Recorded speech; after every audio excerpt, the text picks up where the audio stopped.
جب ہم کراچی کے اسکائی لائن پر نظر ڈالتے ہیں تو ہمیں بہت سی اونچی اونچی عمارتیں نظر آتی ہیں، لیکن ان میں سے کچھ عمارتیں صرف کنکریٹ اور شیشے کے ڈھانچے نہیں ہیں، بلکہ وہ ایک مالیاتی کہانی کا حصہ ہیں۔ ایک ایسی کہانی جہاں ہر دفتر اور ہر دکان ایک مستقل آمدنی کا ذریعہ بن جاتی ہے۔ آج ہم اسی کہانی کی گہرائی میں اتریں گے۔ یہ داستان ہے ڈولمن سٹی REIT کی۔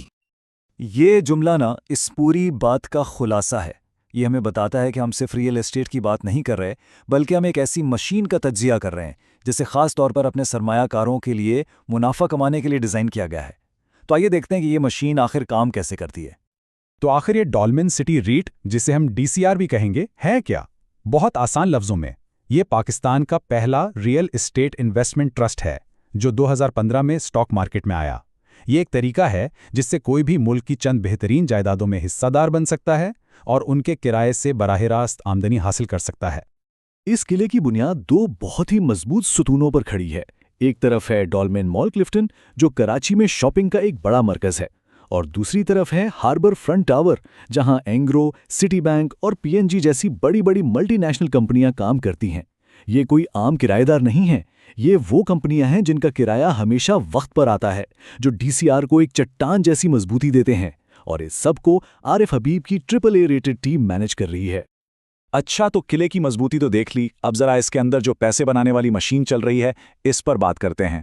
DCR کا بنیادی مقصد بہت ہی سیدھا سادہ ہے: کرائے کی آمدنی کو جمع کرنا اور اسے سیدھا اپنے یونٹ ہولڈرز تک پہنچانا، اور اس کی کارکردگی کے جو اعداد و شمار ہیں وہ واقعی دیکھنے لائق ہیں۔ ذرا اسکرین پر یہ نمبر دیکھیں، 99%۔ یہ ہے اس کی آکیوپینسی ریٹ، یعنی کہ تقریباً ہر دکان، ہر دفتر ہر وقت کرائے پر چڑھا ہوا ہے۔ یہ اس بات کا ثبوت ہے کہ پاکستان کی بہترین کمرشل پراپرٹی کی مانگ کتنی زیادہ ہے۔ اور یہ ہے وہ نمبر جو ہر انکم انویسٹر کی توجہ کھینچ لیتا ہے: تقریباً 21% سالانہ ڈیویڈنڈ ییلڈ۔ یہ صرف کاغذ پر لکھا ہوا منافع نہیں ہے، یہ وہ ٹھوس نقد رقم ہے جو ہر 3 مہینے بعد سرمایہ کاروں کے بینک اکاؤنٹس میں آتی ہے۔ اتنی مستحکم پراپرٹی پر اتنا زبردست ریٹرن واقعی غیر معمولی بات ہے۔ اور اب شاید سب سے حیران کن بات: صفر۔ DCR کی بیلنس شیٹ پر کوئی قرض نہیں ہے، زیرو لیوریج۔ ایک ایسے کاروباری ماحول میں جہاں بڑی بڑی کمپنیاں قرضوں میں ڈوبی ہوتی ہیں، یہ قلعہ بغیر کسی قرض کے کھڑا ہے۔ اس کا سیدھا مطلب یہ ہے کہ شرح سود اوپر جائے یا نیچے، اس پر کوئی فرق نہیں پڑتا۔ یہ اسے مالی طور پر مکمل آزاد بناتا ہے۔ تو ان سب نمبرز کا نتیجہ کیا نکلتا ہے؟ نتیجہ یہ ہے کہ تقریباً سارا کا سارا منافع براہ راست یونٹ ہولڈرز کو دے دیا جاتا ہے۔ کرایہ آتا ہے، کچھ ضروری اخراجات نکالے جاتے ہیں، اور باقی سب کچھ ڈیویڈنڈ کی شکل میں سرمایہ کاروں کو مل جاتا ہے۔ یہ ایک انتہائی شفاف اور طاقتور ماڈل ہے۔ ٹھیک ہے، ہم نے اس کا مالیاتی انجن تو سمجھ لیا، لیکن سوال یہ ہے کہ یہ قلعہ باہر کے خطروں سے، مارکیٹ کے طوفانوں سے خود کو بچاتا کیسے ہے؟ آخر اس میں ایسی کیا خاص بات ہے؟ یہ سلائیڈ اس کی پوری ڈیفنس اسٹریٹجی کو سمجھا دیتی ہے۔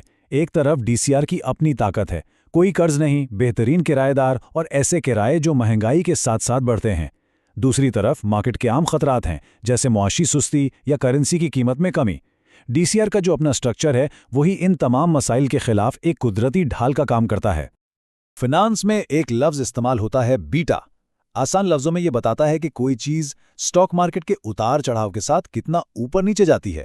DCR کا بیٹا تقریباً 0 ہے۔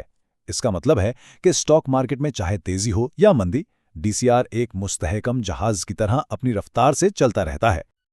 اور یہ جملہ اس ٹیکنیکل بات کو بالکل عام زندگی سے جوڑ دیتا ہے۔ سٹاک مارکیٹ میں جو بھی چل رہا ہو، زندگی تو نہیں رکتی۔ لوگ شاپنگ کرتے ہیں، کمپنی اپنا کام کرتی ہیں، اور کرایہ وقت پر ادا ہوتا ہے۔ یہی DCR کی اصل طاقت ہے۔ اس کا تعلق حقیقی معیشت سے ہے، نہ کہ مارکیٹ کی سٹے بازی سے۔ تو اب ہم اس کہانی کے سب سے دلچسپ موڑ پر آتے ہیں۔ اگر یہ قلعہ اتنا ہی مضبوط، مستحکم اور منافع بخش ہے، تو پھر مارکیٹ اسے اس کی اصل قیمت سے کم پر کیوں بیچ رہی ہے؟ یہ ایک معمہ ہے، ایک پزل ہے۔